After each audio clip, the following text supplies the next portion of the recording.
อะไร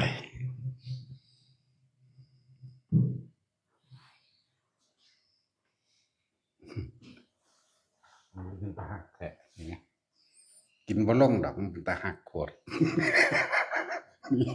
กูบ่กินลูกดอกกูได้โจรกูตาหักก็อย่างนี้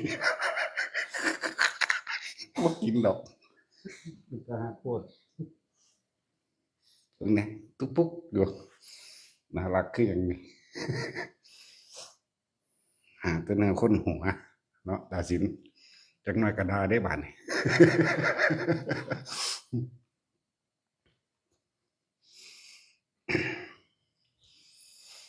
เครื่องเล่น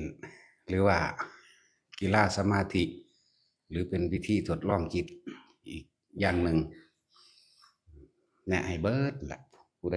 แบบใดก็ดีเป็นการฝึกหัดควบคุมจิตตัวเองหรือว่ายังเป็นเครื่องเล่นนั่นแหละเป็นเครื่องเล่นทดสอบกำลังจิตตัวเองหนึ่งหรือเป็นวิธีการบ้างจิตให้เป็นกลางเหตุแบบใดแบบใดต้องอาศัยกีฬาสมาธิก็ว่าเป็นเครื่องเล่นเป็นกีฬาสมาธิเป็นฝึกเล่นให้ทรงฌานเจริญฌานอยู่ในโดยกำลังของฌานของพวกเขาเองแห่งอยู่ในอารมณ์อันเป็นหนึ่งคือพวกเฮ็ดกระดาษออกจากผ้าเสียงพบผู้จังซี่นะมันมียิ่งกว่านั้นอีกเด้แต่ว่าเฮาบ่ต่อยอดบ่แตกแขนงเราเอง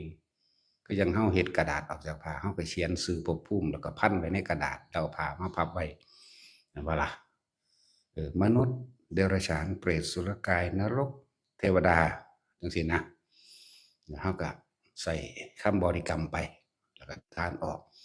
เมื่อเฮ็ดกระดาษออกจากผ้าเป็นแล้วต่อมาก็เริ่มเอาก้อนหินปากกา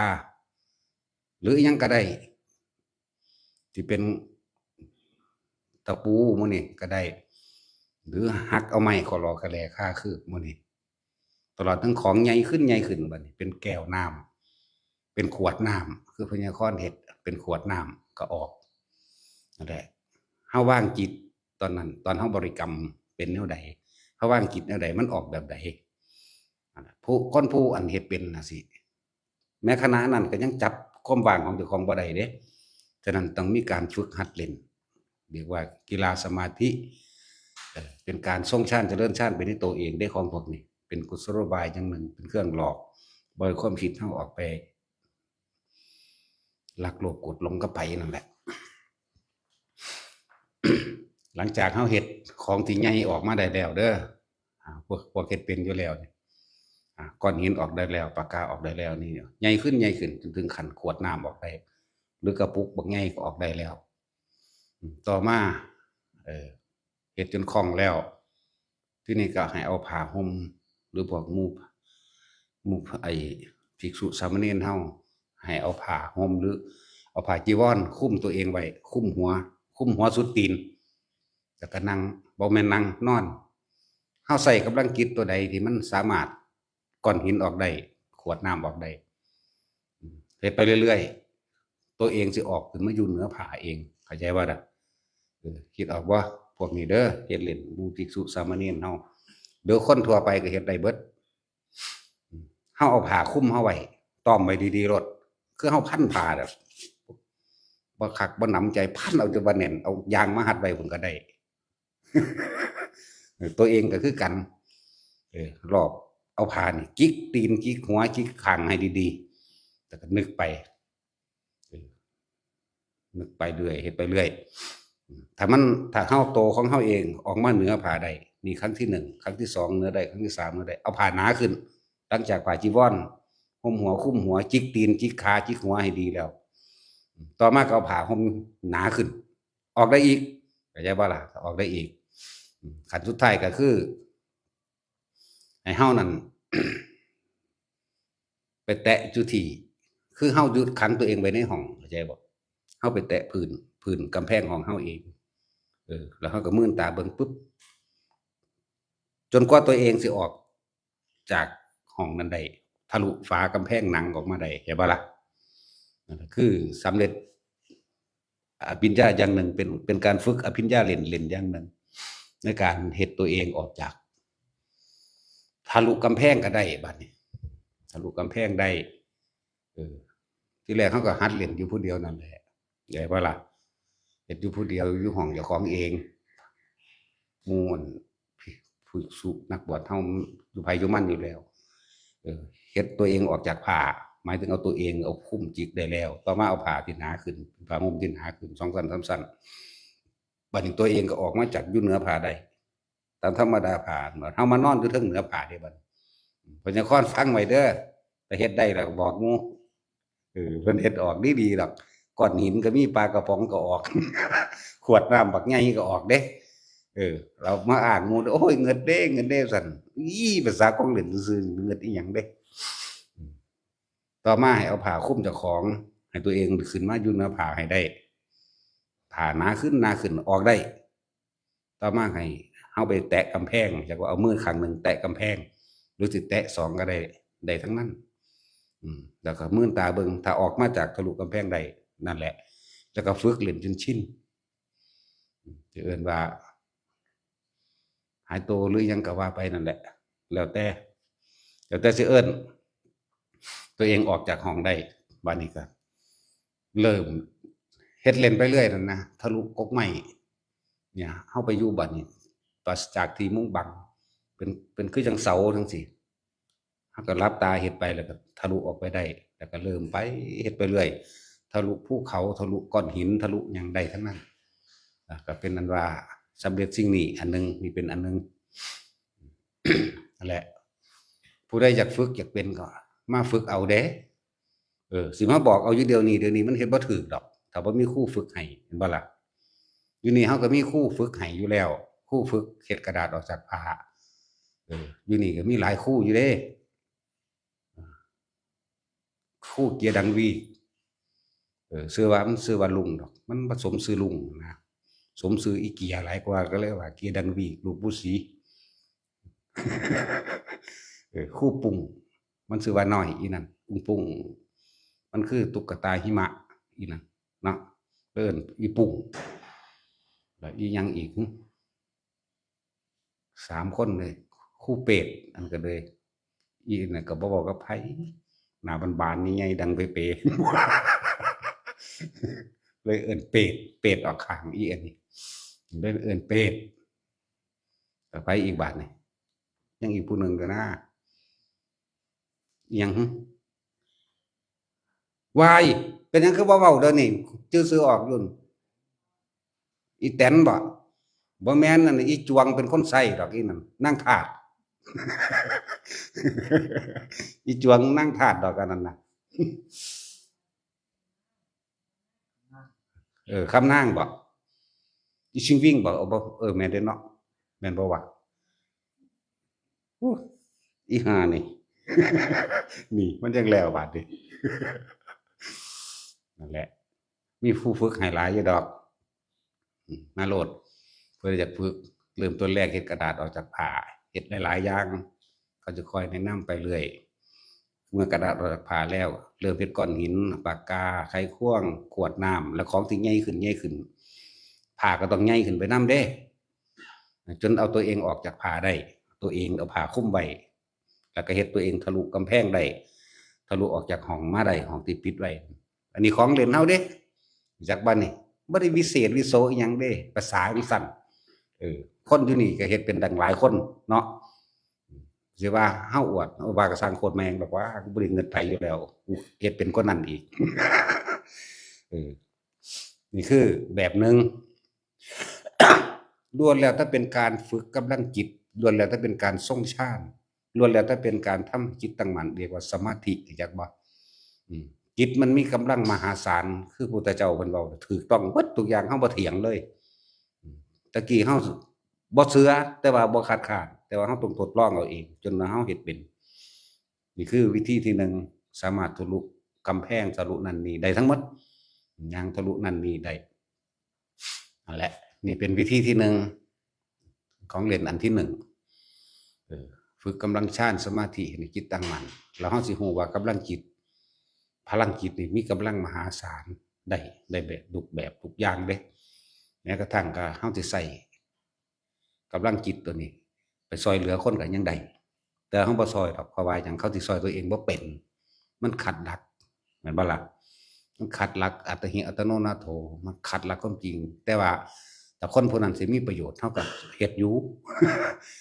ซอยไว้อยู่ถ้าคนผู้นั้นมีประโยชน์ต่อผู้อื่นเด้แต่ถ้าบ่มีประโยชน์ตายซะจังบ่บาปหลายเนาะปล่อยแม่งถิ่มโลดนะนั่นแหละ นี่คือวิธีที่หนึ่งเป็นเครื่องเล่นเป็นการ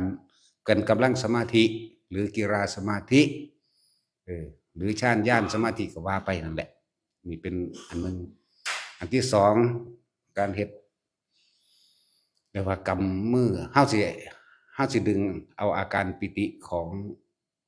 ภารนาปิติออกมาใส่ในการปรับธาตุรักษาโรคสมาธิรักษาโรคนี่โรคโดยตัวไปเลยได้นี่เฮ็ดคอแขนตัวเองสั้นเนี่ยชี้น้อยมันได้หรอบอกว่ามันเฮ็ดสั้นเป็นหรอบอกสั้นแล้วเป็นแล้วยาวเกินนั่นเด้อมันสิดูกหักมันหน่อยกว่าเอา5 นาทีพอเด้แต่ว่าล่ะได้เฮ็ดจัก5 นาทีตั้งเวลาเบิ่งก็ได้ดอกอย่าให้มันเกินนั่นบางครั้งเฮาสิมีเหงื่อออกหลังเหงื่อออกหลังบางครั้งมันก็ร้อนในตัวเด้อเรียกว่าปรับธาตุปรับโรคมันรักษาโรคเรียกว่าสมาธิรักษาโรคเอาภารนาปิติอาการปิตินี่มันเรียกว่าทำให้ร่างกายนั้นโยกดุจดังว่านั่งอยู่ในอ่างน้ำที่โยกหรือนั่งเหมือนกับดุจดังว่าคลื่นทะเลช้าๆนั่นแหละเฮ็ดไปนี่คือปรับธาตุแต่ภาษาบาลีว่าปรับธาตุเพื่อให้ธาตุนั้นสมดุลหมายถึงว่าป่วยนั่นแหละมันเฮาเลยว่าสมาธิรักษาโรคโรคในตนเองนั่นแหละเพื่อบ่ให้เจ็บบ่ให้ปวด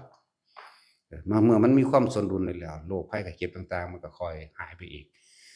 และกำลังจิตแต่ละอันเกิดจากฌานสมาธิอันเกิดจากอาการปิติทั้งหลายนี้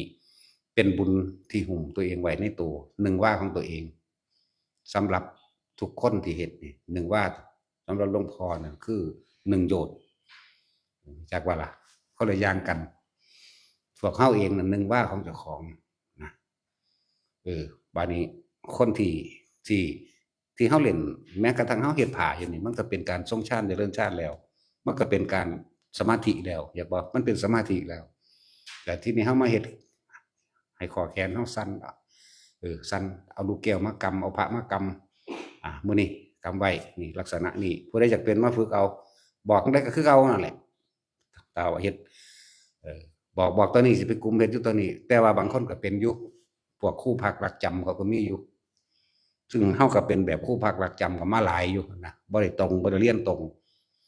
แอบได้ยินเขาเว้ามาเฮ็ดเป็นกว่าเขาอีก ก็มีอยู่สำหรับพวกสั้นบัดนี้พวกนี้เด้อ1โรคในกายเฮาหลายๆอย่างแล้วก็ตลอดทั้งเจ้ากรรมนายเวรหรืออกุศลกรรมที่มันมาถึงสิเป็นสัตว์เล็กสัตว์น้อยที่เฮากินเฮาฆ่าบ่ตั้งใจแล้วไม่ได้ตั้งใจที่เฮาล่วงเกินเข้าไปแล้วซึ่งว่าแสงสว่างอันเกิดจากกำลังจิตสมาธิของเฮาเองมันสิสว่างนวลๆในตัวเองรอบตัวเฮาเองคนที่เกี่ยวข้องกับเฮามารดาบิดาญาติสายโลหิตตลอดทั้งที่เคยกระทำกรรมร่วมกันหมายถึงมีความสมรู้ร่วมคิดในการที่หรือคนที่เฮาไปฆ่าสัตว์ที่เฮาไปฆ่าได้มีโอกาสได้จังหวะนี้เขาก็สิพุ่งมาหาเฮามาแล้วคือมาขอบ่แม่นมาขอมาก็ได้ส่วนบุญแล้วเขาก็อโหสิกรรมเฮาไปเรื่อยๆนี่บ่แม่นว่าบ่มีประโยชน์ที่เฮ็ดนี่บ่ได้เฮ็ดเพื่อความโลภอิหยังนี่เป็นประโยชน์ที่ลึกเข้ามาในอีกจักว่าเป็นสิ่งที่เฮาคาดคิดบ่ถึงเพราะว่าบ่มีผู้ใดกล้าสอนแบบนี้บ่มีผู้ใดกล้าเว้าแบบนี้จักว่าล่ะเพราะว่าย้านแต่บาปนะนี่แหละแขนสั่นไปแล้วเฮ็ดไปแล้ว ต่อมามันสิเรียกว่าคนที่เริ่มต้นเป็นใหม่หลังจากนั้นสิ่งที่ถ้าแขนสั่นไปแล้วนอกจากเป็นสมาธิรักษาโรคหรือปรับธาตุในสมดุลแห่งธาตุดินน้ำไฟลมในตัวเฮาเองได้แล้วปิติมันออกก็เอิ้นว่าเป็นบุญเกิดความสงบเย็นบุญอันนี่แหละคือจังเป็นบุญแท้ๆเลยบัดนี้อย่างว่านี่บุญแบบบริสุทธิ์นะต่อมา บางที่สิมีอาการแสกพาขึ้นมาอีกอันหนึ่งหลังจากสั้นมาแล้วบางที่ความสั้นนี่สิหยุดลงแล้วสิมีอาการคล้ายๆกับโตเฮาสิลอยขึ้นสิเป็นวูวูวูขึ้นเป็นคนขิ้งลุกแต่ว่าลุกยิ่งกว่าคนขิ้งลุกอีกนะฟื้อวื้อวื้อวื้อวื้อขึ้นจนว่าตัวเอียงตัวยังพุ่นล่ะธรรมดาที่แรกเฮาเป็นก็ต้องตกใจเป็นธรรมดาตั้งแต่ฝึกเฮ็ดเล่นอยู่ตะกี้ก็ตกใจคือกันจนจอดจับจุดได้ว่าความนิ่งเป็นแบบนี้จับจุดได้แล้วบ่หวั่นไหวแล้วรู้จักแล้วร่างกายอุปงคาปิติสิเกิดอยากบ่นี่อุปงคาปิติเกิดหมายถึงว่าทำให้กายนั้นลอยขึ้นหนึ่งเฮาจิตเบา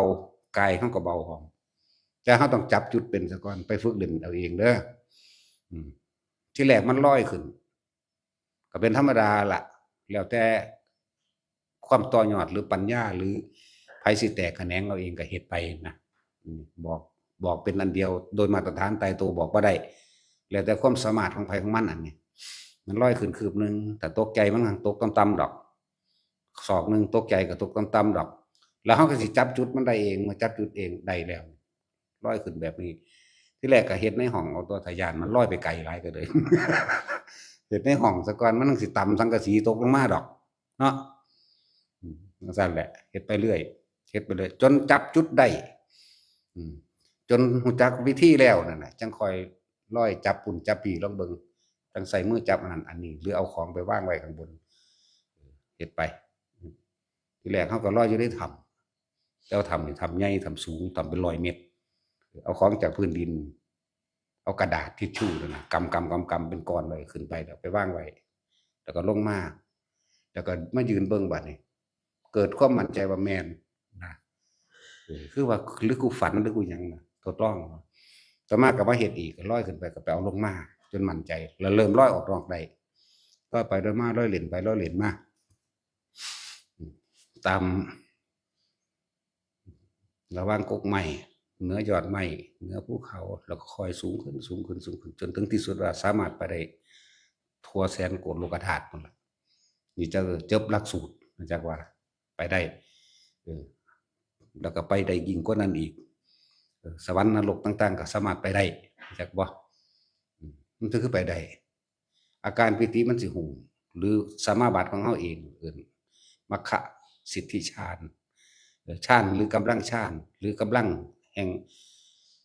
สมาบัติตัวนี้สิคุมห่อเฮาไว้เองเรียกว่ารักษาในระหว่างท่ามกลางทางเรียกว่านี่เรียกว่ามัคคะสิทธิฌานกำลังฌานกำลังปิติพวกนี้สิหุ่มห่อเฮาไว้เองแม่นอยู่ในน้ำมันก็หายใจได้บ่แม่นเฮาไปอยู่ในน้ำเด้เฮาอยู่ในคือลูกโป่งนี่ก็จะว่าล่ะคือเฮาอยู่ในลูกแก้วหุ้มไว้ข้างในก็หายใจธรรมดาปกตินะและจนสามารถไปทั่วทุกสารทิศได้มาฝึกเล่นเอาอันนี้จังว่าน่ะจังว่าจังสำเร็จตัวนี้นะแล้วมันสิมีซ่อนลึกเข้าไปกว่านั้นอีกในการหูก็ได้ยินไกลตาก็เห็นไกลพวกนี้ว่างคิดไปได้ก็หูดอกเนาะตาสินเจ้าจากเบิ่งหีเขาบ่ก็สิฝึกไก่แต่ว่าเฮ็ดด้วยความโลภมันบ่เห็นเด้เฮ็ดด้วยความอยากมันบ่เห็นเด้มันสิเห็นเอาเองดอกกับผู้ที่เกี่ยวของเฮาตอนนี้เจ้าก็เบิ่งฮิปโปไปก่อนนั่นแหละบ่ต้องไปเบิ่งผู้อื่นดอก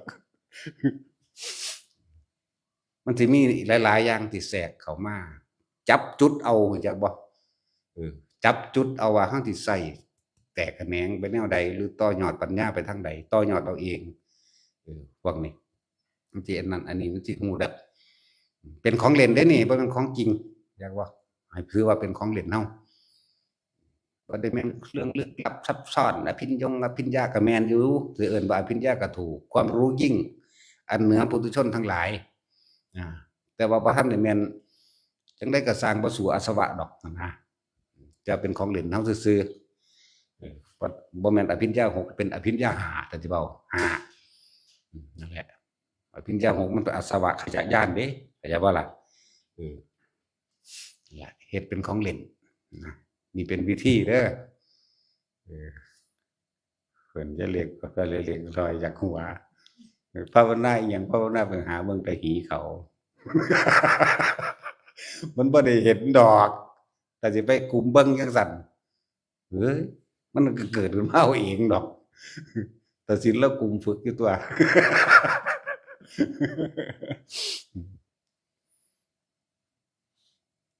ตะกี้หลวงตาว่าให้เฮาอีหลีเด้ภาวนาหาแมงว่าไปหาเบิ่งแต่หีแต่ดากเขา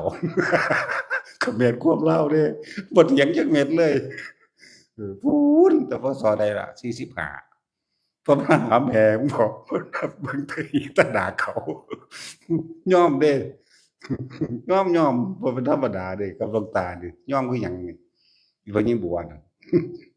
เออเขาก็ยอมรับตัวเนาะเขาเฮ็ดจังซั่นอีหลีแหม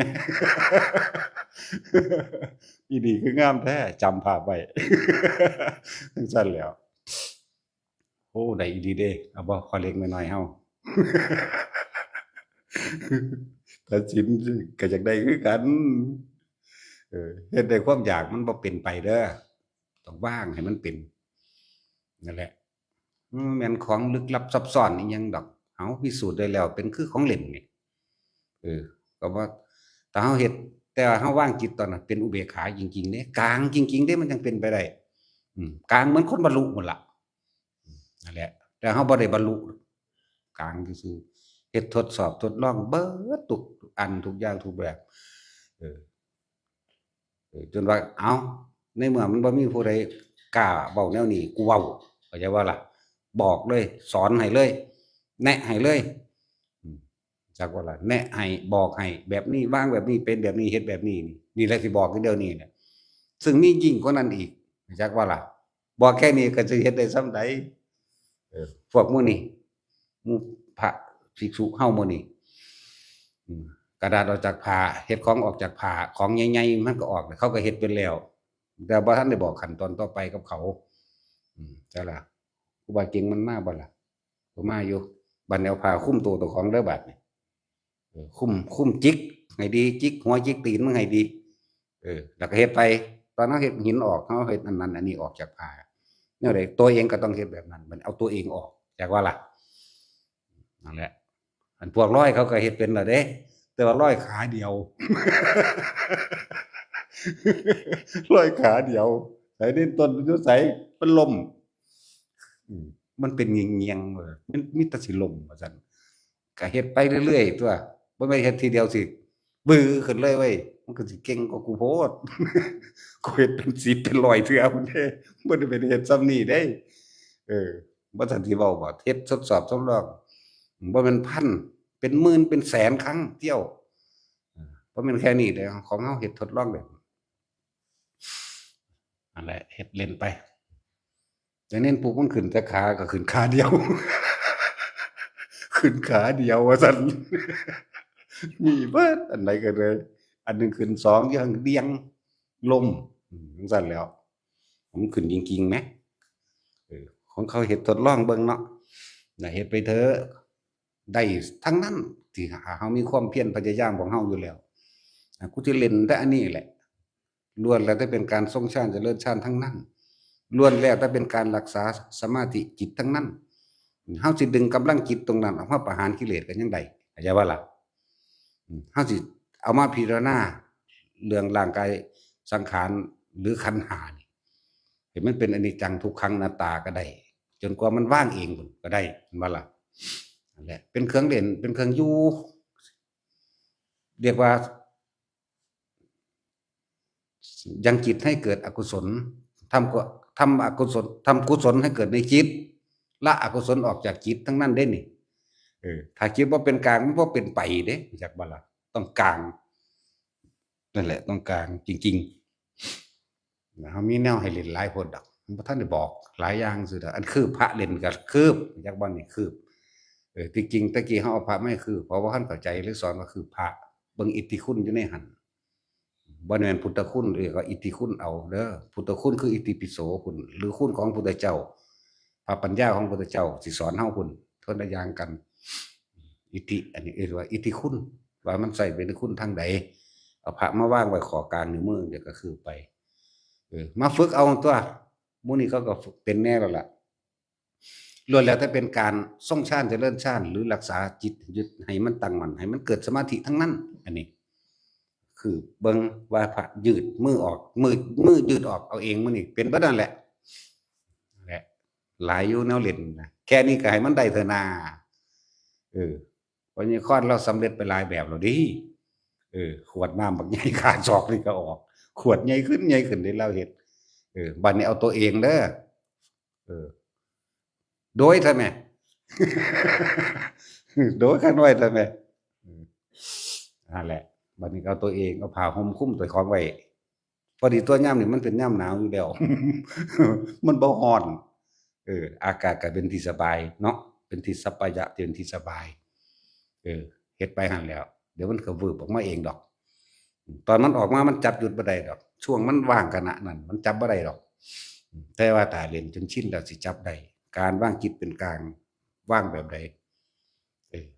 นี่ต่างหากแนวเฮาสิเอาจักบ่นี่เอาคือบ่เอา เอาก็คือว่างให้มันเข้าจุดความว่างความว่างเป็นแบบนี้นะมันสิจับจุดใดดอก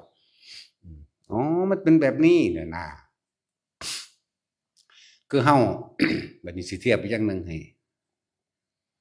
ตอนที่เฮาตั้งใจจดจ่อกับลมหายใจนี่หายใจเข้าเฮาสิรู้ความรู้สึกหายใจออกเฮาก็รู้ความรู้สึกแต่ว่าในระหว่างหายใจเข้าสุดกับหายใจออกนี่ว่างน้อยๆนี่เข้าใจว่าแท็กซี่มึงพอเข้าใจบ่เนี่ย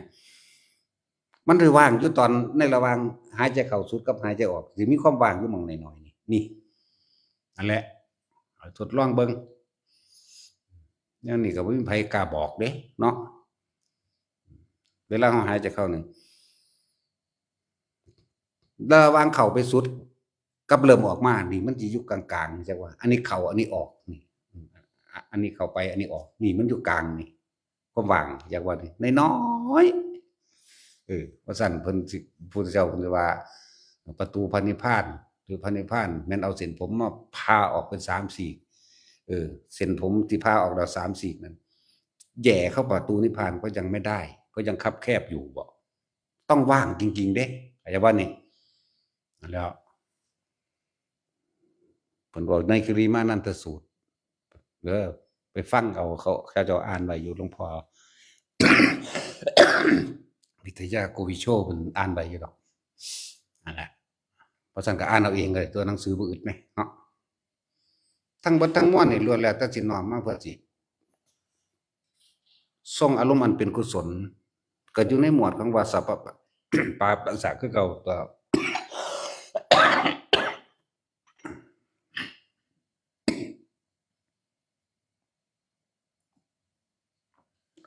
อีกเล่นไว้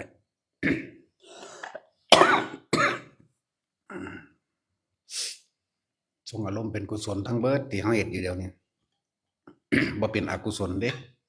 อกุศลคือสั่งคนนั้นสั่งคนนี้อยากฆ่าอยากตีอยากทำลายอยากไปลักของเขา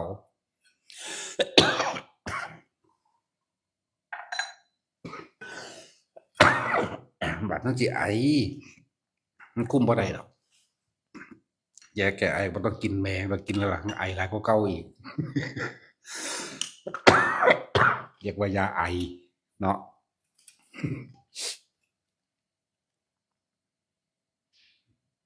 ทั้งเบิดนี่ล้วนแล้วแต่เป็นกุศโลบาย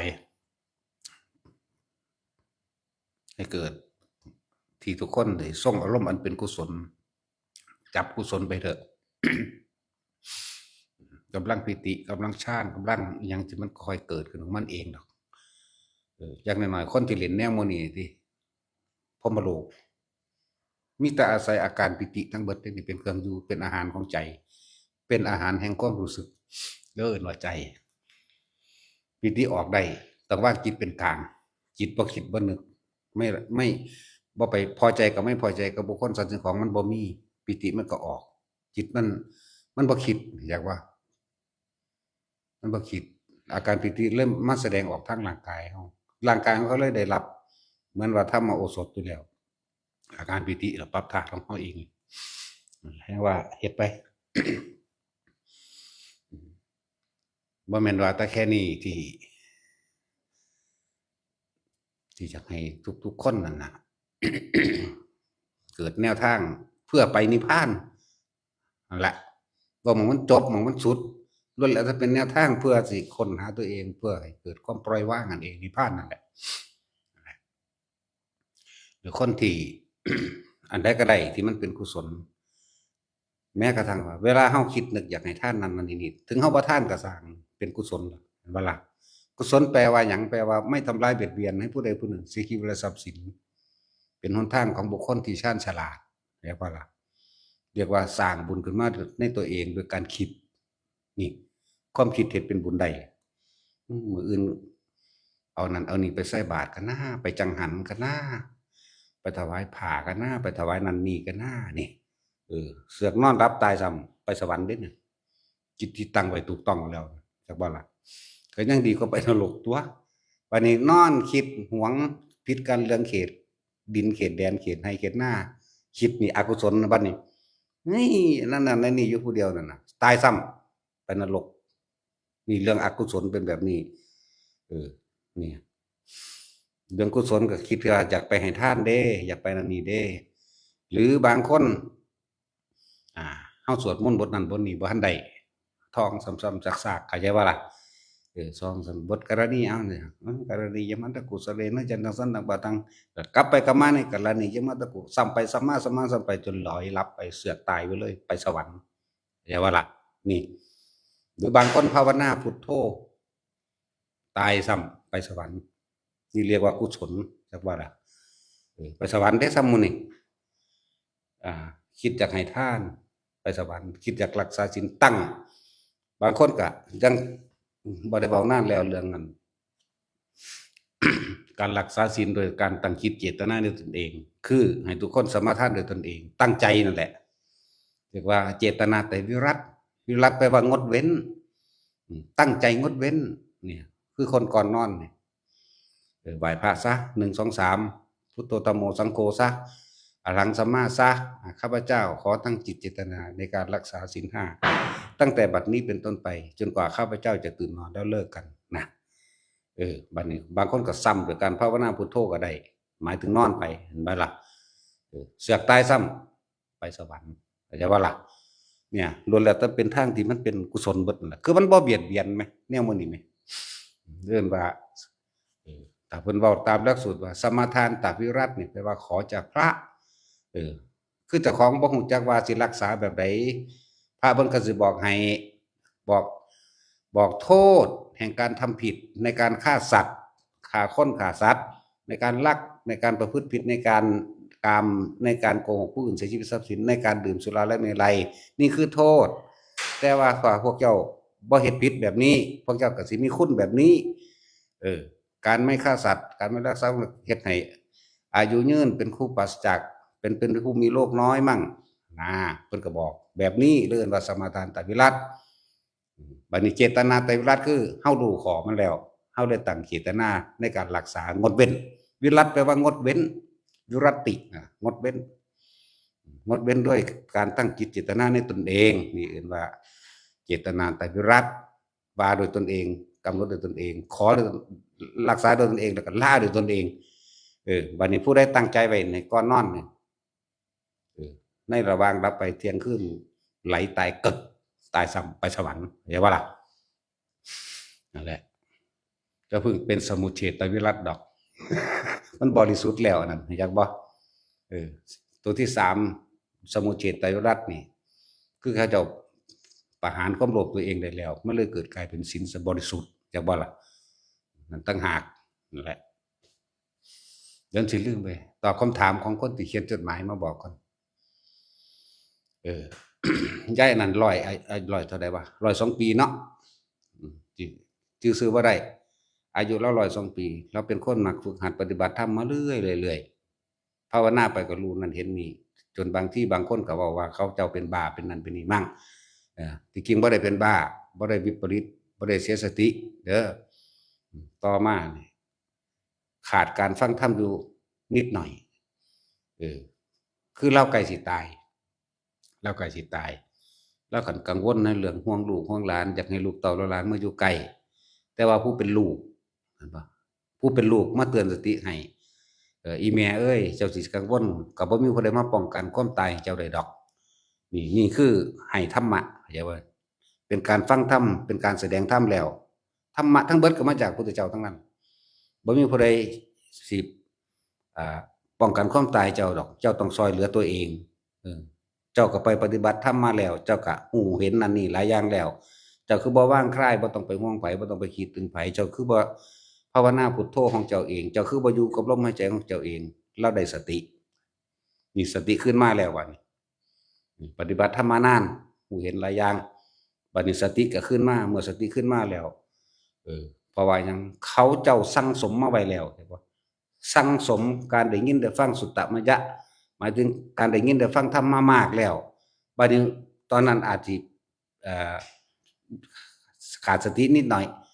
บัดนี้ลูกเลยสอนลูกเลยเตือนสติพอตะลูกเตือนสติปุ๊บมันกลับมาเพราะว่าของเก่ามันมีอยู่แล้วเข้าใจบ่ล่ะคือเพิ่นสั่งสมไว้แล้วแต่เพิ่นเป็นหนุ่มจนเฒ่าจน102 ปีว่าสิตายแล้วสิไข้ควรพิจารณาโดยเพิ่นเองเพราะว่าเพิ่นฟังมาแล้วนี่แหละคือเหตุผลของการฟังธรรมของคนใกล้สิตายเข้าใจบ่ล่ะบ่จำเป็นต้องว่าธรรมไผล่ะได้ทั้งนั้นอยากบ่ล่ะบ่จำเป็นต้องว่าเอาผู้นั้นผู้นี้ดอกแต่ว่านี่สำหรับคนที่มีทุนพอแต่ลูกเตือนสติปุ๊บนึกได้ทันทีเห็นบ่เปิดปุ๊บขึ้นมาทันทีเลยเหมือนคนเปิดฝาหม้อนั่นแหละเปิดปุ๊บขึ้นมาแล้วใครควรช่วงเราสิตายแล้วบ่ได้กังวลกับไผได้ละบาดนี่เห็นบ่ล่ะเราบ่ได้กังวลกับไผเราก็นึกระลึกนึกถึงคุณงามความดีมาเป็นทุนต่อมาเราสิมานึกถึงพุทโธบริกรรมพุทโธไปพร้อมกับลมหายใจพอตอนเราทำคำบริกรรมพุทโธหายเราสิเหลือเฉพาะลมหายใจพอแต่เหลือแต่ลมหายใจอันดังกักมันคือใจขาดตายเราไปเป็นพระอนาคามีแม่ผู้นั้นแหละผู้เขียนจดหมายมาถามเด้อถ้าเพิ่นฟังอยู่นั่นน่ะบ่ได้เป็นห่วงเลาดอกถ้าหลังจากเพิ่นไปหั่นแล้ว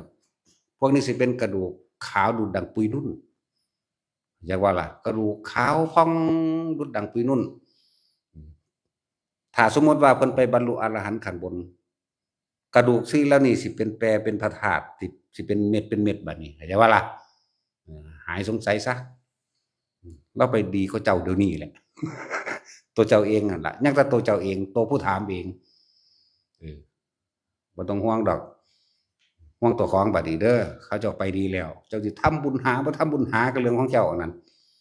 แต่ว่าโดยกตัญญูเฮาบ่แม่นมีแม่ผู้เดียวนี่ในชาตินี้มีหลายแม่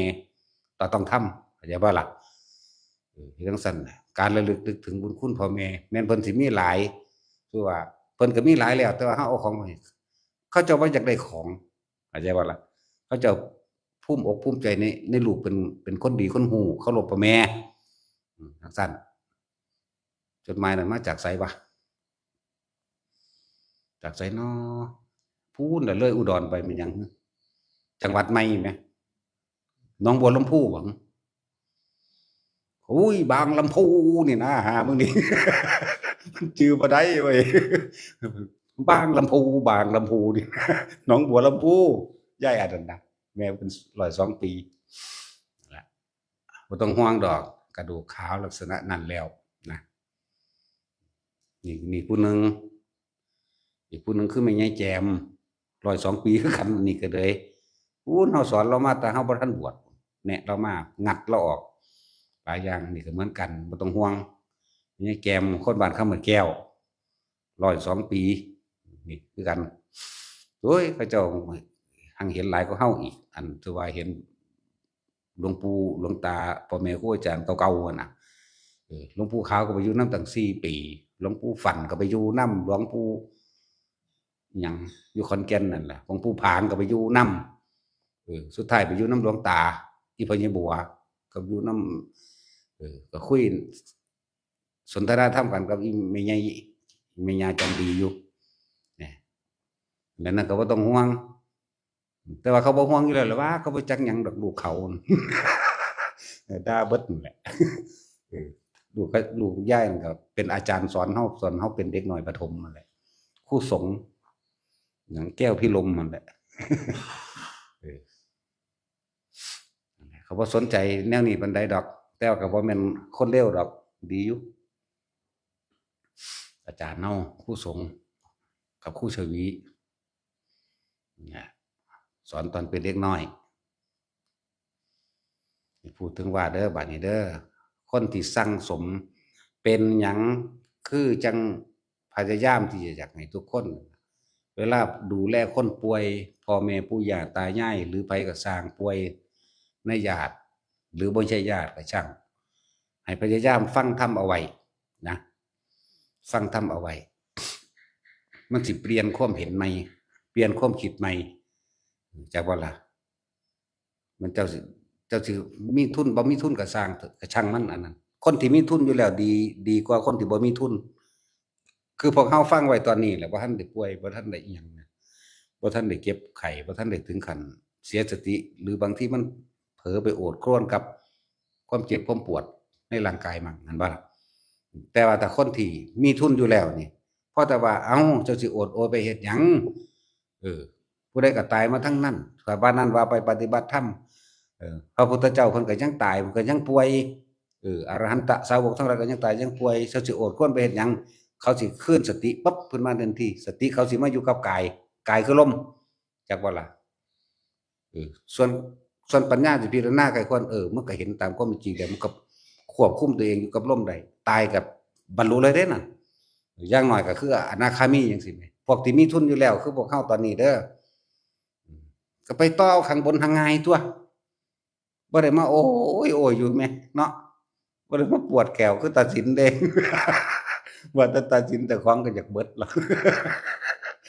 จนหักออกพุ่นเด้บ่ธรรมดาเด้นี่ก็เลยมันปวดแห้งเกินจนว่าสามารถหักออกได้บัดนี้ไปถอนอีกเล่มหนึงเขาก็ไปพาอันที่มันหักคาไว้ให้พุ่นเด้หันหักคาไปสองงามทั้งในนี่แล้วไปถอนออกเขาพาให้เขาถามว่าอุ้ยหักทิ่มแต่5-6 ปีแล้วเด้ พูดแล้วถอนแขวเอาเอง3 เล่มดึงออกเลยมันปวดหลายส่งชาญก่อนเด้รู้จักบ่ล่ะดึงออกเลยก็มีงาดออกจังซี่ก็มีแงกออกมาหักแต่โป๊กก็มีเศร้า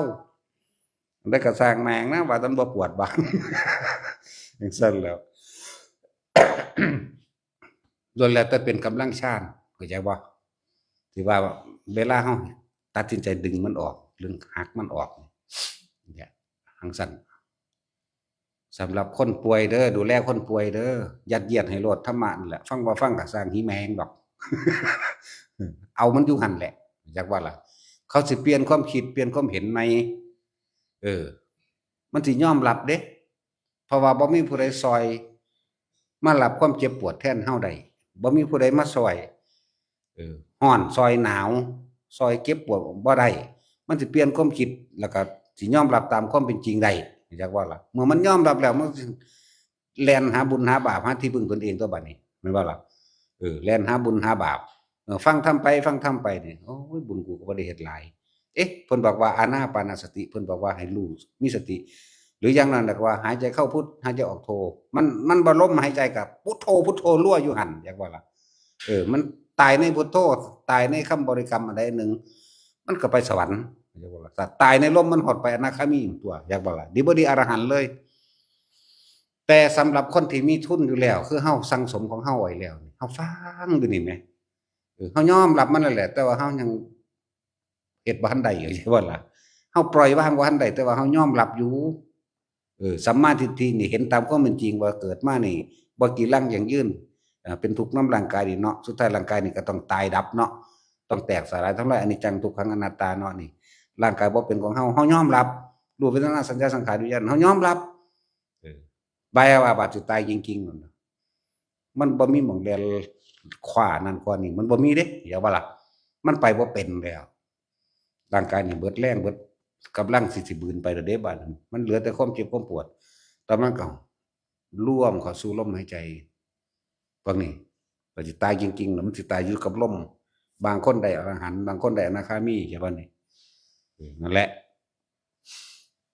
บัดนี้ถึงคนที่บ่ได้อันนั้นอันนี้ไปบำเพ็ญต่อเอาข้างหน้าข้างบนใช่บ่ล่ะเทวดา บรรลุธรรมข้างบนนั้นง่ายกว่าคนอีกเด้แต่ว่าต้องได้เริ่มจากการเป็นมนุษย์ซะก่อนใช่ว่านี่เฮาต้องสั่งสมไว้ต้องกูบ่บรรลุหยังล่ะรู้จักบ่เออแต่ว่าสมมุติคนผู้นี้สมาทานศีลไว้ตอนก่อนที่หลับเข้าใจบ่เสือกตายซ้ำเข้าไปสวรรค์นี่คนสมาทานศีลเป็นมันต้องฟังธรรมล่ะเห็นบ่ล่ะพวกเจ้าก็ไปต่อเอาข้างบนตัวบางคนก็บ่สมาทานก็สร้างกูบาดนี่แต่ว่าทั้งเป็นศีลนี่โตพุทโธพุทโธพุทโธพุทโธรั่วๆหลับไหลตายไปเลยไปสวรรค์บางคนก็สวดหัดสวดมนต์ท่องบทนั้นบทนี้หลับไปสวรรค์ไปต่อเอาข้างบนเรียกว่าล่ะสำหรับคนที่ทรงฌานเจริญฌานที่มีฌานมีอาการปิติเป็นเครื่องยืนยันว่าเป็นผู้ทรงฌานเจริญฌานไปพรหมโลกทั้งนั้นอย่าบ่ละบาดไปพรหมโลกอายุมันยืนกว่าเด้อย่างต่ำอายุ1กับจักบ่ละบาดนี่แหละเป็นหยังคือให้ทุกคนเล่นอันนั้นเล่นอันนี้อยู่เลยล้วนแล้วแต่เอาอาการปิติมาเป็นเครื่องแสดงมาเป็นเครื่องเฮ็ดให้เฮารู้สึกตัวได้ใช่ป่ะนี่เฮ็ดดูเข้านี่ไปพรหมโลกแม้นเฮาสิบ่บรรลุแต่ว่าเฮาตกข้างตามสวรรค์ชั้นต่างๆตามพรหมโลกต่างๆสามารถที่สิบรรลุได้จักบ่ล่ะการได้ยินได้ฟังธรรมต่างๆเฮามีอยู่แล้วเรียกว่าสุตตมยปัญญาทรงจำตอนนี้อาจจะบ่รู้แจ้งแทงตลอดด้วยความเข้าใจในความหมายมันเป็นอย่างดีได้ใช่ป่ะแต่ว่าขึ้นไปพุ่นแล้วมันเป็นภาษาใจได้บัดนี้มันรู้แจ้งแทงตลอด1ใครควรพิจารณาด้วยตนเองสามารถบรรลุก่อนที่เบิดอายุไขในสวรรค์ชั้นนั้นในพรหมโลกชั้นนั้นนี่จักว่านี่นั่นแหละอันตรานิปริชายีนี่พวกนี้ก็ลาไปบางคนถ้าบ่บรรลุนี่อุทังคโตโสเลื่อนขั้นจากสวรรค์ชั้นนี้ไปสู่ชั้น2ชั้น3 4 5 6 7 8ไหลขึ้นบนไปเรื่อยเด้จักบ่ล่ะนั่นแหละอุปหัจจะปรินิพพายีขึ้นไปบางคนก็ไหลขึ้นไปแล้วก็บรรลุเอาเองไปเลยข้างบนก็มีนี่ค่อยๆเลื่อนขั้นขึ้นไปดิฟังดูดีเด้อพุ่นละเว้าปานนี้เว้าบาลีซ้ำหามึงสิเข้าใจหยังบ่เนาะแต่อีหามึงนี่เครียดโลด นั่นได้อีกแล้วว่าเด้เนาะจอบถ้าจะจับผิดกูนี่ล่ะ แล้วจึงบอกว่าเน้นฟังไว้เถอะล้วนแล้วตั้งแต่เป็นแสงสว่างไปในภายภาคหน้าหรือทำให้เกิดแก้ปัญหาไปในภายภาคหน้านะเป็นปัญญาเจ้าสิไปเกิดสวรรค์ชั้นใดก็สร้าง1บรรลุด้วยการใคร่ครวญพิจารณาด้วยตนเอง2บรรลุด้วยการสนทนาธรรมหมู่เทวดากับเทวดาคุยกันคือเฮาคนกับคนคุยกันเดี๋ยวนี้สามารถบรรลุได้บ่นั้น3มีภิกษุผู้ทรงฤทธิ์ขึ้นไปแสดงเห็นบ่นี่จักเราสิไปแสดงยามใดแล้วแต่อารมณ์เพิ่นเด้อันนั้นแต่เพิ่นบ่มีอารมณ์ดอกบางที่กับพระโพธิสัตว์แสดงแล้วแต่เพิ่นสิไปโปรดเอาไผเด้อันนี้มีอารมณ์อยู่โอ้คิดฮอดนั่นเด้ก็ไปก็มีจังว่าล่ะ4ถ้าท่านศาสนาของพระพุทธเจ้าองค์ใดองค์หนึ่งปั้วเดียวเลยอันนั้นเพิ่นแสดงธรรมมันแสดงธรรมจักรปวัตนสูตรบรรลุธรรมประมาณไม่ได้อย่าบ่ล่ะถ้าผู้ใดไปตกข้างคือท่านพระศรีอริยเมตไตรบรรลุข้างบนเลยอย่าบ่ล่ะนั่นแล้ว แม้อยากไปก็ไปแม้ไม่อยากไปก็ไม่ต้องไปอย่าบ่ล่ะก็กูยังอยากเกิดอีกอยู่กูอยู่ก่อนก็แล้วแต่มึงหั่น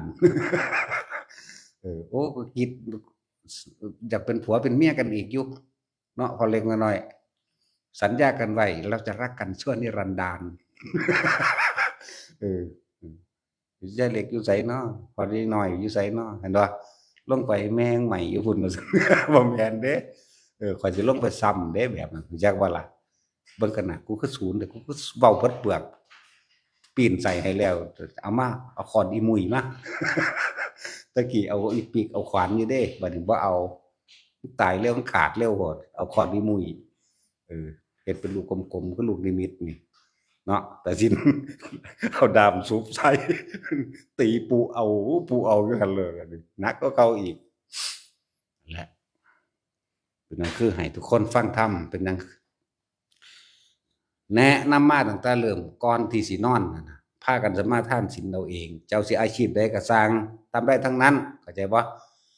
เจตนาเต็มรักตั้งใจรักษาด้วยตนเองในขณะที่นอนเนี่ยนอนไปแล้วมันบ่เฮ็ดหยังหรอกแม่แล้วก็ขอไว้พร้อมแล้วก็เลิกไปนำเข้าใจบ่จนกว่าข้าพเจ้าจะตื่นนอนแล้วเลิกกันตัวลางคนมีอาชีพขางัวขาควายขาเป็ดขาไก่คนมีอาชีพหาปูหาปลาแม่นบ่ล่ะพวกลงทะเลจังซี่มึงสิบ่นอนบ่วะก่อนนอนกลางเว้นก็สร้างต้องก็สามารถเราเอาเขาให้กูนอน3ชั่วโมงสมาทานเรา3ชั่วโมงมันก็เป็นศีล3ชั่วโมงตัวเนาะแต่ว่าล่ะนี่อันที่2ภาวนาไปพร้อมพุทโธพุทโธนะภาวนาไปพร้อมแต่ว่าที่สำคัญอีกอันหนึ่งนี่อันนี้สำคัญมากสุดๆเข้าใจบ่ล่ะมีเฉพาะพระรัตนตรัยเป็นที่พึ่งเท่านั้นเข้าใจบ่นี่เฮาบ่เชื่อไผนอกจากพระพุทธเจ้าเฮาเชื่อพระธรรมเฮาระลึกนึกถึงคุณของพระสงฆ์พระสงฆ์องค์นั้นก็น้อมต้องเอาธรรมมาจากพระพุทธเจ้าจังซี่นะมี3อย่างข้อนี้นะงั้นเจ้าสิบ่ว่าหยังก็สร้างแต่ไปสวรรค์คือเก่าก่อนเป็นโจรอยู่ก็สร้างไปสวรรค์คือเก่าสแตกเหล้าอยู่ก็สร้างไปสวรรค์คือเก่าเข้าใจบ่ล่ะเดี๋ยวก็สิว่านั่นอีกละบาดนี้ว่าสั่งแมงว่าเทวดาเต่าทองมันก็เมาเหล้าตายตัวมันไปสวรรค์มันว่าซั่นแต่หมาแท้ๆมันก็ยังไปสวรรค์ได้แหมโคสกะเทพบุตรเป็นหมาตัวเนาะเมติกะมันนั่นกบเด้นั่นปลาดุกมันนั่นโอ้ยเว้าหลายโพดย้านคนพวกนี้อายเยอะอยู่เด้ค้างคาว500พุ่นแหมมันว่าซั่นนี่ให้แนวทางแต่ละคนนำไปคิดนะเฮ็ดบ่เฮ็ดก็สร้างเด้บ่ได้เงิดเด้บ่แม่นข้อยเนาะข้อยบ่ได้เป็นข้อยพวกเจ้าเด้เออข้อยนี่แทนตัวซื่อๆเด้เนาะเว้นแต่ศีลเด้จะเอาข้อยบ่กล้าเด้ข้อยเป็นทาสสมน้ำหน้านั่นแหละข้อยตัวนั้นแปลว่าทาสบ่ตัดสินหรือเจ้าเป็นเจ้านายบ่แม่นนะถามมันสิหูสั่นสองว่างขึ้นกิ้งตาใส่แล้วแม่นโลด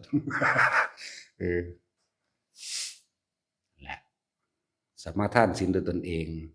บริกรรมภาวนาไปนำแต่ที่สำคัญหนึ่งอย่างว่านั่นแหละพุทธธรรมสงฆ์อย่างเดียวอย่าไปเอาอย่างอื่นอย่าไปเชื่อเรื่องผีสางนางไม้เทวดาสิ่งศักดิ์สิทธิ์หยุดเลิกงามยามดีดูดวงดูเดินแก้เคราะห์สะเดาะกรรมหยุดเลิกบ่ให้มีเลยนี่แต่คนเฮ็ดจังซี่ได้มันเป็นหยังสิบ่ภาวนาเดี๋ยวนี้แม่นบ่ล่ะ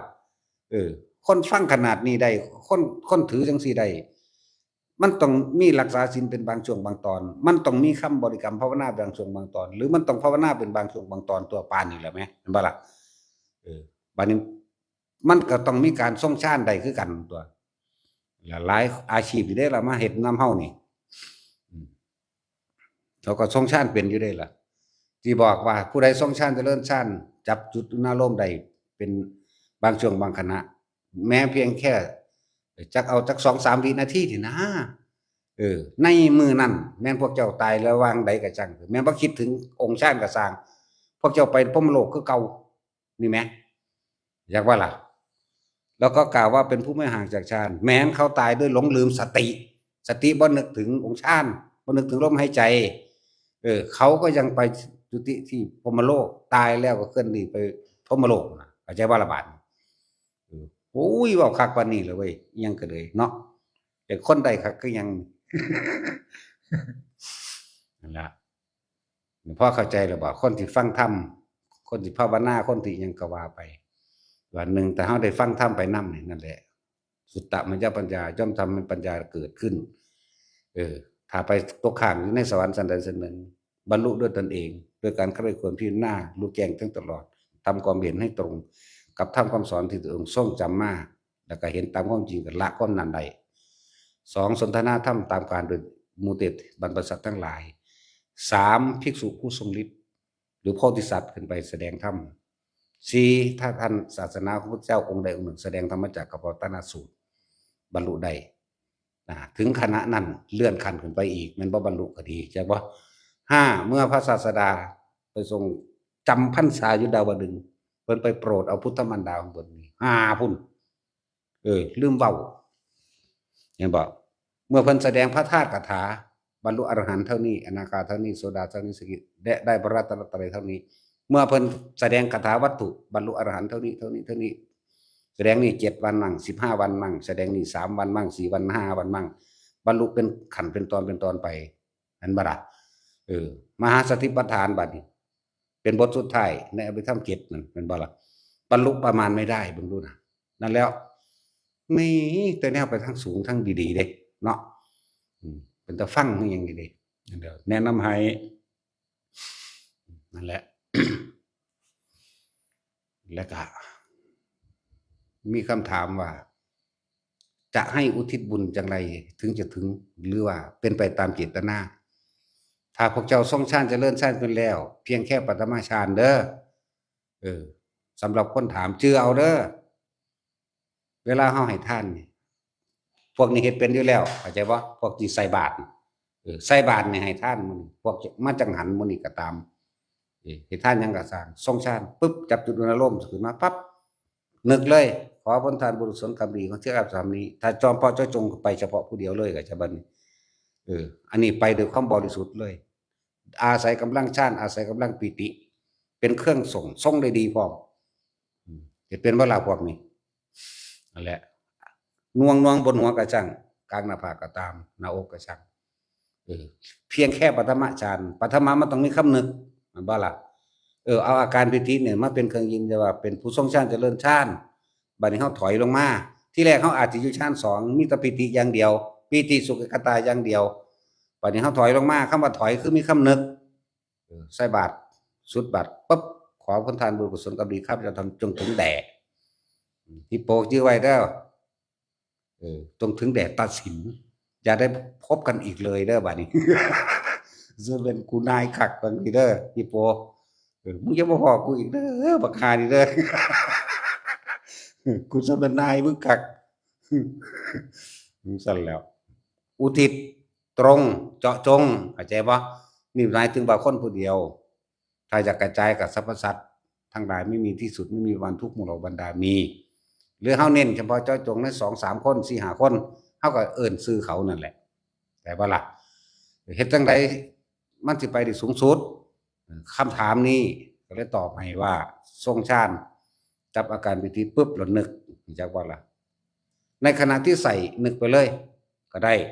ของตกบาตรปั๊บบุญนี้ถึงแด่บุญนี้ถึงแด่ไปเลยนั่นแหละอาศัยกำลังจิตของตัวเองที่มันว่างเป็นกลางมันเป็นหยังคือกลางใดเพราะปิติเนี่ยเป็นกลางให้มันสิบ่มีความโลภมันสิบ่ขอเข้าใจบ่ผู้ใดฟังหลวงพ่อสิเข้าใจแล้วล่ะว่าทำบุญทำทานใดก็สร้างพวกเจ้าอย่าไปขอความโลภพวกเจ้าตัดผลมันไปแล้วครับเฮ็ดจังไดมันสิผลทานตัวนั้นมันสิไปหาคนที่เฮาอุทิศให้พ่อให้แม่ให้ผู้นั้นผู้นี้เว้าไปแต่ว่าลืมนึกได้ว่าสาธุผู้ขาร่ำผู้ขารวยถูกหวยลอตเตอรี่รางวัลที่เท่านั้นเท่านี้ถ้าผู้ขาถูกลอตเตอรี่จังซั่นจังซี่สิมาสร้างให้ดอกหลวงพ่อเนาะไม่แต่กูฮู้จักกูสิบอกมึงบ่กูก็ซื้อเอาเองโลดล่ะเนาะ กูก็สร้างเอาเองก็ได้ตัวกูเป็นท่าสู้เฮ็ดหยังกูก็เอาเบิดหั่นแหล้วเนาะจังว่าจำเอาเด้อเครื่องเล่นในกีฬาสมาธิฝึกหัดกำลังสมาธิฝึกหัดเพื่อให้เกิดกุศลทรงอารมณ์มันเป็นกุศลให้สมาธิเกิดจิตตั้งมั่นและใส่กำลังนั้นปราบมารกิเลสตัวเองได้จากว่านี่เป็นเครื่องเล่นกับตั้งแต่ตอนแรกก็บอกแล้วสำหรับคำถามของย่ายที่มาจากบางลำพูนไหมก็ตอบแล้วเด้อ ชื่อมาได้เว้ยมันก็ชื่อเอาแต่เดียวน้องบัวลำพูเนาะโอ้ยเอาเด็กกระซังดอกวันผู้คือกันแหละวะ ก็ตอบแล้วสำหรับคนที่ถามว่าอุทิศบุญแบบใดจังสิถึงตรงก็ทรงฌานในการอุทิศอาการปิติเกิดน่วงอยู่นี่อยู่หัวก็ตามอยู่กลางหางก็ตามอุทิศเลยเจาะจงไปซื้อไปกับว่าพวกเจ้าจะให้ไปได้ทั้งนั้นแต่การทำบุญที่คนทั้งหลายเข้าใจผิดโดยประเภทนี้นะก็สิเอาเว้าแมงไปหลายๆโลดเศร้าจากฟังแล้วบอกผมขอเสียงน้อย แต่อยากให้เว้าก็สิเว้าบ่อยากเว้าดีเด้นี่ นะทำบุญตามประเพณีอย่างพ่อแม่ตายปู่ย่าก็ง่ายตายแล้ว5 ปี6 ปี10 ปีก็แล้วแต่บัดนี้กว่าสิรวบรวมเงินกันเข้ามาเพื่อสิออกค่าอาหารค่าเหล้าค่า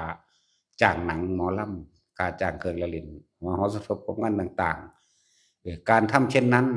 ไม่ได้บุญเลยแล้วก็บ่ได้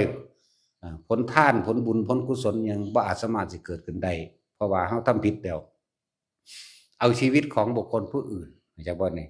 ขางัว2-3 ตัวขาควายผู้มีแหน่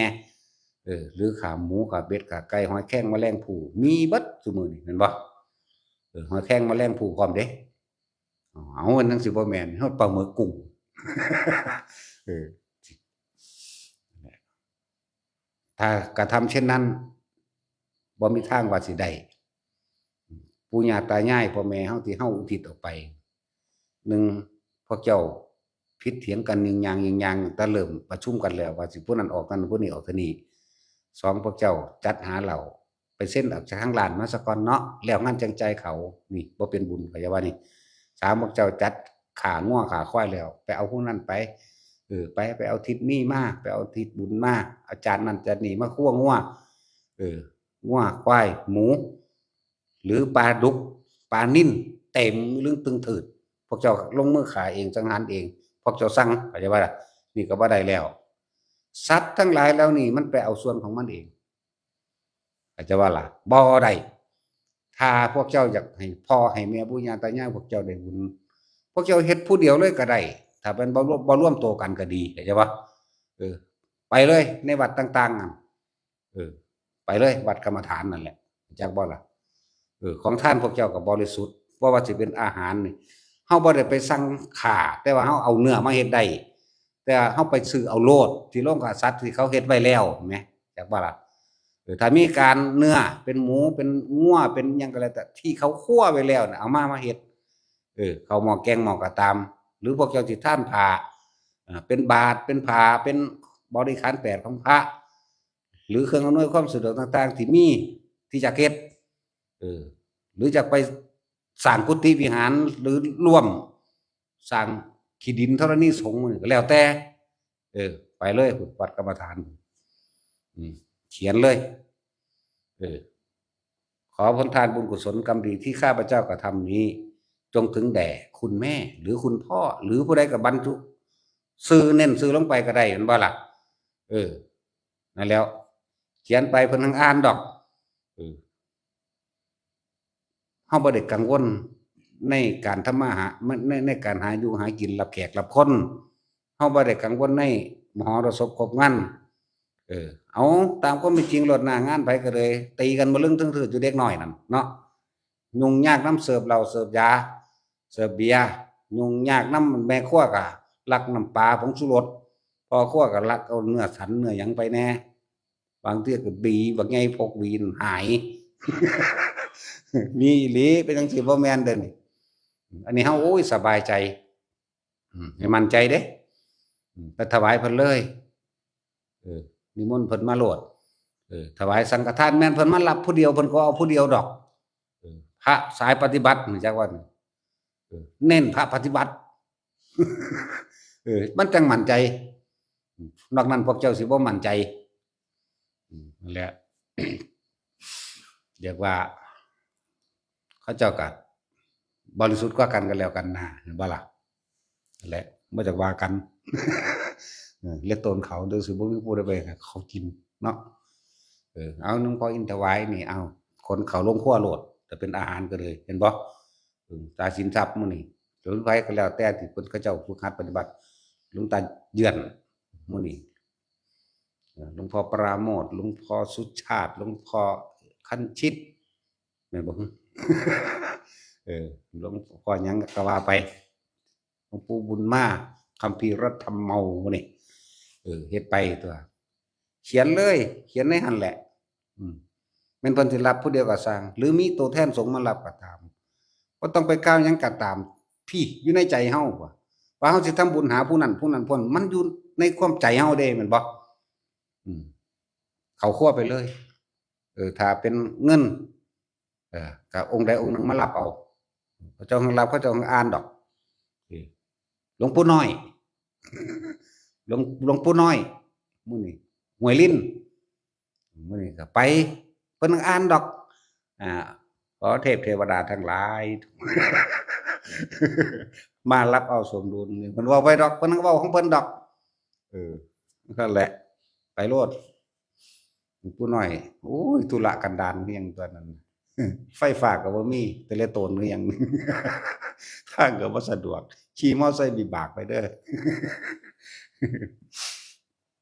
นั่นแหละไปเขียนไว้โลดเขียนคำที่เจ้าของที่จริงมันไปแต่เริ่มในใจเฮาคิดเอาเด้เห็นบ่ล่ะอันนั้นเป็นแค่พิธีมันซื่อๆเด้อันหรือบ่มั่นใจเลยอยากเขียนเลยอยากเว้าซื่อๆเห็นบ่ล่ะนั่นแหละ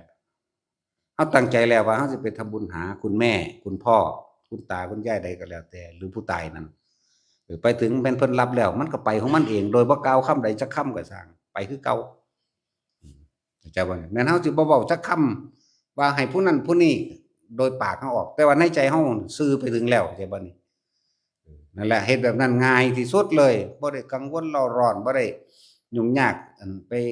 หาดอกไม้พุละคู่เทียนอันหนึงนั่งตอหมอบตอบขาเฮือนนั่นเฮือนนี่เนาะ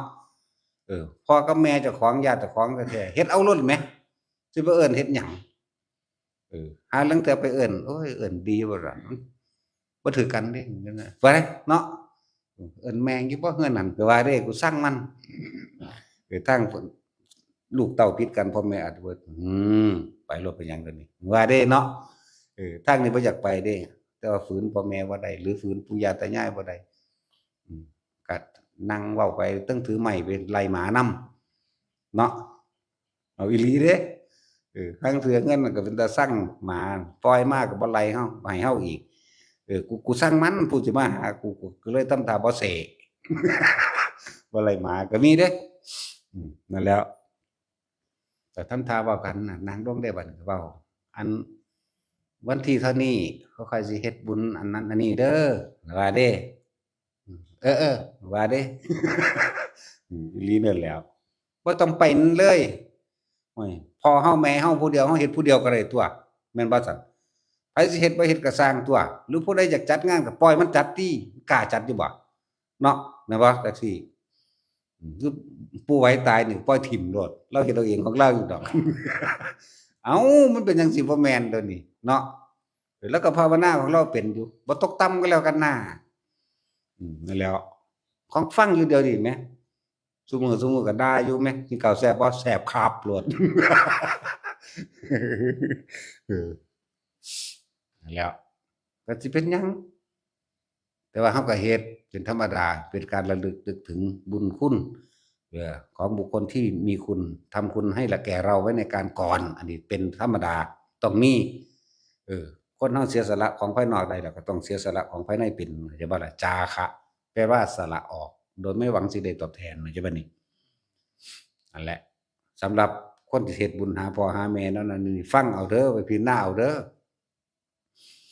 พ่อกับแม่เจ้าของแท้ๆสิไปท่าหมู่เฮ็ดหยังเนาะบัดยามอยากได้เงินเพิ่นนั่นนะคือแล่นไปคือบ่ส่วนหมู่แม่นบ่ซั่นคนเฮาสิคิดถึงพ่อถึงแม่คิดถึงยามบ่มีเงินคิดถึงยามเจ้าของทุกข์อยากให้เพิ่นบำรุงสุขให้คืนมาเพราะหยังไปยืมเงินที่สวนเจ้าก็มีตัวเจ้าเอาเข้าธนาคารให้ข้อยบ่ได้บ่เด้เนาะเป็นจังซี่บ่แม่นบ่บ่ได้คิดฮอดเด้ยามเจ้าของมียามเจ้าของสนุกสนานเฮฮาเข้าผับเข้าบาร์ไปหาอยู่หากินหม้องหันหม้องนี้ไปเที่ยวทะเลไปเที่ยวห้างไปเที่ยวสถานที่ท่องเที่ยวต่างๆบ่คิดฮอดพ่อฮอดแม่ดอกไปกับลูกกับแม่เจ้าของเนาะบาดเงินบ่มีแล้วคิดฮอดเด้คิดฮอดพ่อแม่นั่นน่ะ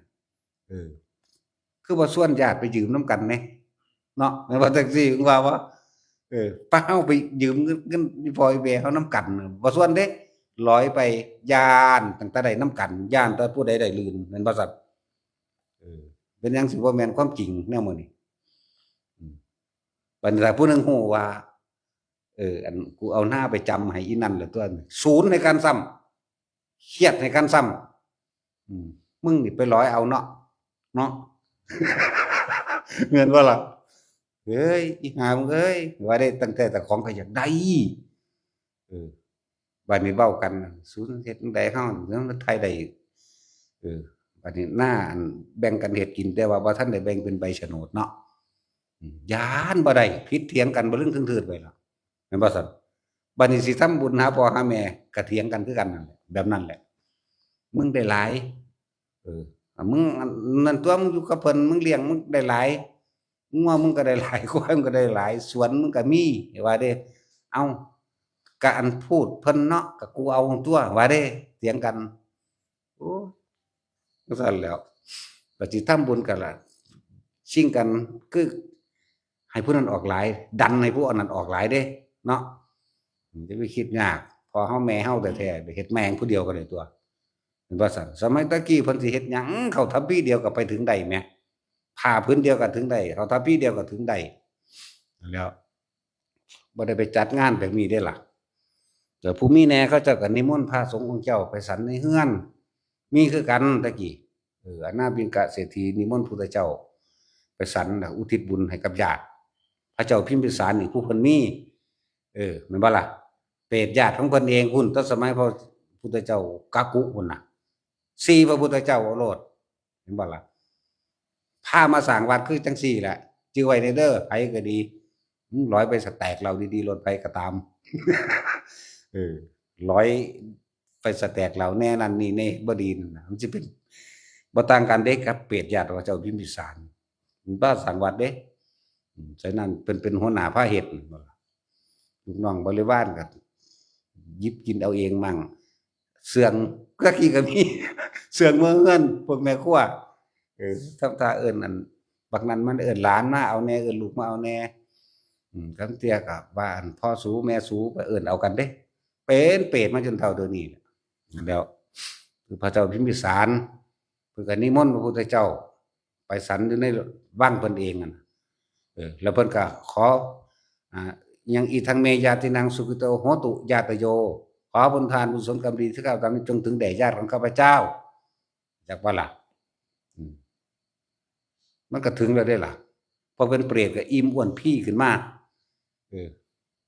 เป็นที่มีรูปร่างกายสวยงามขึ้นมาแล้วแต่ว่าบ่มีเสื้อผ้าใส่มื้อที่สองก็เอาอีกก็ถวายผ้านุ่งผ้าแล้วบ่มีหม้องอยู่มื้อที่สามก็ถวายอีกเลยเฮ็ดอันวัดเวรุวันให้เลยบัดนี้เข้าใจบ่ล่ะนั่นแหละจังครบสมบูรณ์ดีจังไปสวรรค์ได้ห้วย4พระพุทธเจ้าเด้อพวกเจ้านับดีๆเด้อมันจังกลับมันจักกลับรู้จักบ่ล่ะจักกลับจักกันจักนั่นแหละจักสิอสงไขยก็บ่รู้ล่ะ อันเป็นเปรตอยู่หั่นผู้ใดมาเฮ็ดนำเฮานี่ร้อยไปกินเหล้าร้อยนั่นร้อยนี่เมื่อระวังดีๆมึงสุดเปรตเปรตพระเจ้าใหญ่เด้บัด เปรตญาติพระเจ้าใหญ่เนาะบ่แม่นพระเจ้าพิมพิสารเด้พระเจ้าพิมพิสารไปนิพพานแล้วเรียกว่าล่ะเพิ่นจบแล้วเด้ชาติสุดท้ายของเพิ่นมาเกิดเป็นนี่พระหยังล่ะวชิรญาณวโรรสนั่นแหละนั่นแหละชาติสุดท้ายเห็นบ่นี่เพิ่นทรงพระโพธิสัตว์องค์นั้นให้พ้นภัยซะก่อนพระโพธิสัตว์หลวงพ่ออันฟ้าห้องนั่นน่ะจักบ่ล่ะหลวงพ่อฟ้าห้องคือไปตัดสินคิดออกบ่เอ้านักบุญใหญ่แห่งล้านนานั่นน่ะครูบาศรีวิชัยนั่นจังซั่นแหละนั่นแหละเขาเจ้าส่งต่อกันตัวเคยมีกรรมเกี่ยวกันอุดหนุนกันจังซั่นแหละเหมือนกันแหละเคยมีกรรมต่อกันกับพระศรีอริยเมตไตรถ้าเอาศพพระมหากัสสปะเผาใส่ฝ่ามือแล้วก็สิเกิดเป็นแผลเป็นได้บัดนี้เก็บได้บัดซั่นตัวนั่นแหละมักย่องมักซองหลาย จักอวดจักอ้างว่าเจ้าของมีสร้างดีหลายสมน้ำหน้าเนาะบ่มีผู้ใดกล้าว่าเขาเลย ไม่ว่าบ่มีเจตนามันได้เบิดนั่นแหละว่าเตือนจักบ่นี่มักย่องมักซองอีหลีนั่นแหล้วจักอวดจักอ้างปากเปาะหลวงตาว่าฝากเปาะอยากอวดอยากอ้างเขาว่าซั่น เขาก็เว้ามั่งคือกันนั่นแหละว่านั่นแหละถือเอาเด้อผู้ใดสิทำบุญหาญาติก็แนะนำแล้ว เฮ็ดง่ายๆนี่เออคือจังเอามื้อวันที่1เฮาสิเฮ็ดผ้าป่าโบราณรักษาประเพณีอันเป็นโบราณพุทธกาลเอาไว้เออ ให้เจ้าของเป็นผู้นำตัวเองผ้าแบบใดก็ได้ผ้าผืนเดียวนั่นก็ได้เป็นเจ้าเป็นประธานแห่งตนเองแล้วเออแล้วก็เป็นผู้นำตนเองแล้วบ่ต้องไปท่าผู้ใดว่าเป็นประธานผ้าป่าให้แหน่เป็นรองกรรมการหรือกรรมการเป็นนั่นนี่ให้แหน่บ่ตัวเองเป็นผู้นำตัวเองเลยแล้วก็มาทำบุญอุทิศเอออุทิศให้สรรพสัตว์ทั้งหลายโลดกว้างขวางเลยอืม หรือพวกบุญทหารหารทั้งหลายพุ่นได้เฮาเฮ็ดมาแต่ไกลพุ่นเด้บ่แม่นแค่นี้เด้พวกทหารหารทั้งหลายแต่สมัยอีพระนเรศวร์พุ่นเด้พระเจ้าตากไล่มาไล่มาไล่มาจนฮอดทหารซุมื้อเด้ใส่ในนามของว่าสยามเทวาธิราชหมู่นี้เฮ็ดมาเรื่อยๆของเฮาอยู่แล้วล่ะเฮ็ดผู้เดียวนี่ล่ะไปบ่เฮ็ดก็สร้างดอกเฮาก็ยังเฮ็ดมาเรื่อยๆแล้วก็กระจัดกระจายออกไปสู่สรรพสัตว์ทั้งหลายบ่ว่าสิเป็นภูเขาอาฆาตเฮา แต่ให้เฮาอาฆาตเฮาบ่อาฆาตดอกหรือเอิ้นว่าเจ้ากรรมนายเวรนั่นน่ะพวกนี้เฮ็ดมาตลอดสัตว์ทั้งหลายที่เฮากินนั่นเข้าใจบ่ล่ะอีพ่อใหญ่บัวเพิ่นว่าสแต็กเนื้อหนังเข้าไปมึงเคยอุทิศบุญให้เขาบ่ซั่นเอ้าก็บ่แล้วว่ะอ้าวเป็นหยังเพิ่นคือบ่บอกก็ว่าอ้าวกูผิดติก็แม่นตัวเจ้าของเป็นพ่อแม่นดอกคือเจ้าของอีกต่างหากได้ตัดสินทะลึ่งคือหยังไงเด้ กูผิดติก็แม่นตัวเจ้าของเป็นพ่อแล้วเบิดคำสิเว้าหัวน้ำตาแตกน้ำตาแตนออกเฮ้ยแต่สิด่าก็ด่ากับของข้าสิว่าโคตรพ่อโคตรแม่มึงก็ด่าเจ้าของด่าเจ้าของติเคยว่าอยู่เด้ด่าเจ้าของติจังซั่นแหล้วเราบ่มีแนวว่าดอกเราเบิดคำสิเว้าแล้วโอ้ยกูอุกคักกูสิเฮ็ดจั่งใดดีน้อกับมันถ้าด่าก็ด่าว่าด่ากูจังซั่นแหล้วเป็นเรื่องตลกนะสัมปทาน